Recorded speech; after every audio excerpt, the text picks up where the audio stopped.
আমরা যেভাবে এই স্বৈরাচারের পতন ঘটিয়েছি, আগামীতেও ইনশাআল্লাহ এই বাংলার জমিনে ইসলামের শাসন প্রতিষ্ঠার মাধ্যমে জনগণের অধিকার প্রতিষ্ঠা করে ছাড়বো ইনশাআল্লাহ।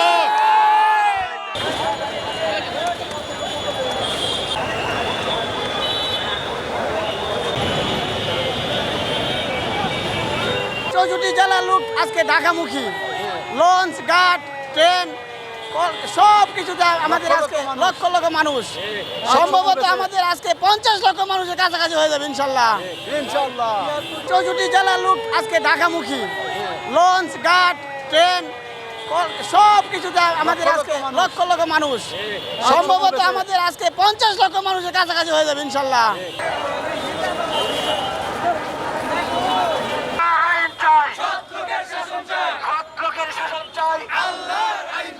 আমরা নির্ভয়ে ইনশাল্লাহ আমরা এই সমাবেশে উপস্থিত হয়েছি।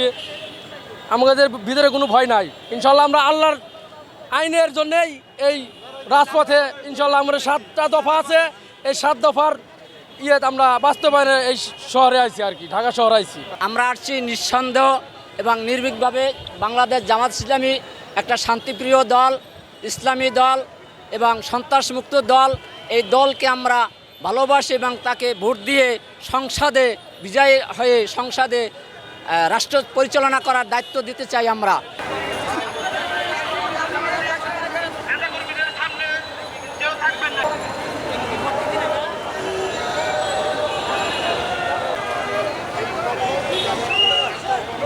আমাদের দাঁড়িপাল্লার উপরের চাওয়া হচ্ছে আগামী দিনে যাতে ন্যায় ইনসাফ ভিত্তিক সমাজ প্রতিষ্ঠা হয়।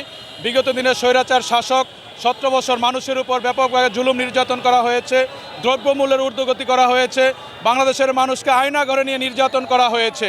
আমরা চাই আগামী দিনে বাংলাদেশ জামাত ইসলামী সহ ইসলামী দলগুলো যাতে ক্ষমতায় যে মানুষের অধিকার ফিরিয়ে দিতে পারে, দ্রব্যমূল্যের ঊর্ধ্বগতি রোধ করা, ন্যায় ইনসাফ ভিত্তিক সমাজ প্রতিষ্ঠা করা এবং ভালো মানুষের নেতৃত্বে যাতে আগামী দিনে জাতীয় সংসদ পরিচালনা হয়, সেই জন্য বাংলাদেশ জামাত ইসলামী সহ অন্যান্য রাজনৈতিক দল একত্রিত হয়েছে।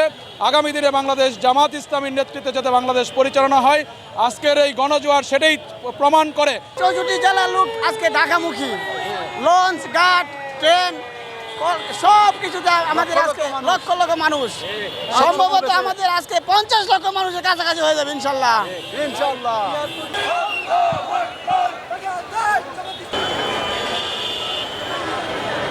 নতুন সরকার দেখতে চাই আমরা। বিএনপি দেখলাম, আওয়ামী লীগ দেখলাম, জাতীয় পার্টি দেখলাম, সব দেখলাম। এবারে আমরা কোরআনের শাসন দেখতে চাই।